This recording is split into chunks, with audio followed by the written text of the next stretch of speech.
মধ্যপ্রাচ্যের সামরিক শক্তি আরও জোরদার করছে যুক্তরাষ্ট্র। দেশটির সবচেয়ে বড় বিমানবাহী রণতরী USS জেরার্ড আর ফোর্ট গ্রিসের ক্রিস্ট দ্বীপ সংলগ্ন বন্দর ত্যাগ করে উত্তর ইসরায়েলের হাইফা উপকূলের উদ্দেশ্যে রওনা দিয়েছে। শুক্রবার জাহাজটি সেখানে পৌঁছানোর কথা রয়েছে।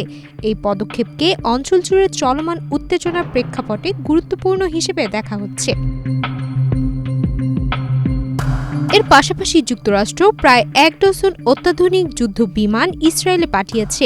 মার্কিন এক কর্মকর্তার বরাতে জানা গেছে, সম্ভাব্য যুদ্ধ পরিস্থিতি মাথায় রেখে এই প্রথমবারের মতো সরাসরি ইসরায়েলে যুদ্ধ বিমান মোতায়েন করা হয়েছে।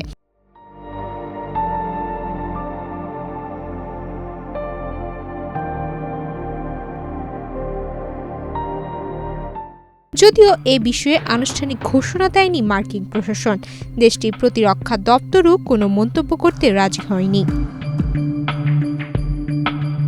এই সামরিক প্রস্তুতি এমন এক সময় নেওয়া হয়েছে যখন ইরানের সঙ্গে যুক্তরাষ্ট্রের পারমাণবিক কর্মসূচি নিয়ে দীর্ঘদিনের বিরোধ নতুন করে আলোচনায় এসেছে।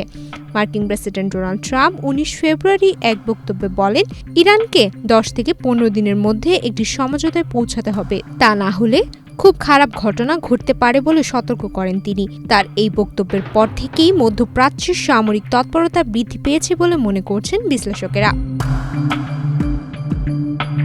হোয়াইট হাউস আনুষ্ঠানিকভাবে এই মোতায়েনের ঘোষণা না দিলেও পর্যবেক্ষকদের মতে এটি তেহরানের ওপর চাপ সৃষ্টির কৌশল। ইরান যদি পারমাণবিক ইস্যুতে সমঝোতায় না আসে, তাহলে সামরিক পদক্ষেপের ঝুঁকি তৈরি হতে পারে, এমন বার্তাই দেওয়া হচ্ছে বলে ধারণা করা হচ্ছে।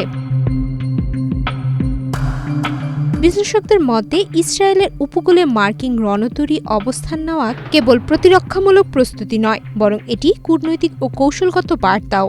এতে মধ্যপ্রাচ্যের শক্তির ভারসাম্যে নতুন সমীকরণ তৈরি হতে পারে। ইতিমধ্যে অঞ্চলটিতে বিভিন্ন পক্ষের মধ্যে টানাপোড়েন চলছে। এমন পরিস্থিতিতে যুক্তরাষ্ট্রের এই বড় ধরনের সামরিক উপস্থিতি ভবিষ্যৎ পরিস্থিতিকে আরও জটিল করে তুলতে পারে বলে আশঙ্কা করা হচ্ছে। ইরান এখনও এ বিষয়ে আনুষ্ঠানিক প্রতিক্রিয়া জানায়নি, তবে আন্তর্জাতিক মহলে উদ্বেগ বাড়ছে।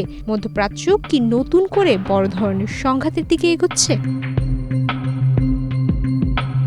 সুমাইয়া মিতু, বাংলাদেশ প্রতিদিন।